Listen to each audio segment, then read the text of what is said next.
Personally, I believe there's still a role for bevacizumab in selected patients, despite the astounding survival advantages seen with 189. There are patients who aren't necessarily candidates for immunotherapy. They may have underlying autoimmune disease or an organ transplant, kidneys, liver, heart. They're ill-suited. There are some patients, maybe with less significant immune-related disorders, say Graves' thyroid disease, where I would certainly consider immunotherapy. But an individual with serious collagen vascular disease, I would much sooner give bevacizumab in combination with pemcarbo or paclitaxel and carboplatin.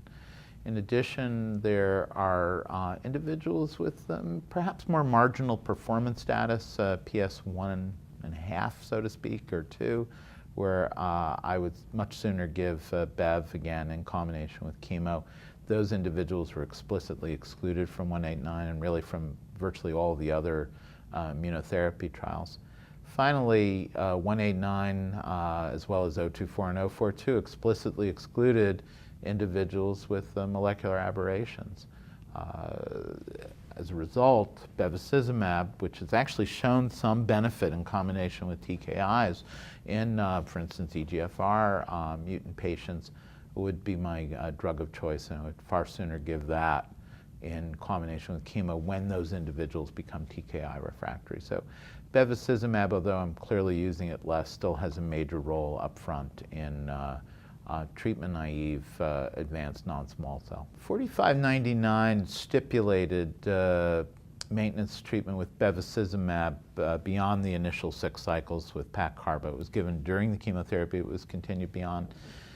In truth, we've never really isolated the benefit of maintenance therapy with bevacizumab, but there was a very interesting landmark analysis from that trial that looked at folks who had gone through all 6 cycles, both in the control arm and in the bevacizumab arm, and then compared outcome in those who actually started maintenance. There may be confounding variables, but in that maintenance group, beyond the first 6 cycles, so at that 18 or 20-week cut point, there was an additional survival advantage. And I think that, at least in my mind, has validated the use of bevacizumab maintenance.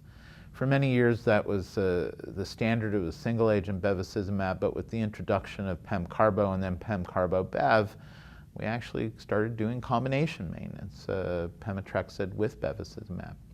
There is a clinical trial that has not yet been reported, finished accrual, I believe almost 2 years ago, that is actually asking this question. Individuals who are candidates for angiogenesis inhibition, 4599, get a baseline regimen of paccarbo and bevacizumab 4 cycles, and then are randomized to maintenance therapy with bevacizumab alone, switch maintenance with pemetrexed, or the combination. I think that will be the definitive trial in terms of addressing whether we truly see a survival advantage for the combination. In my practice, in individuals who've been started on bevacizumab with pemetrexed, I've generally continued both together as maintenance. And certainly for pemetrexed, we have clear-cut, prospective, randomized phase 3 studies that show a survival advantage. So I'm not ready to abandon that. And again, pemetrexed has been used as maintenance treatment in the context of Keynote 189.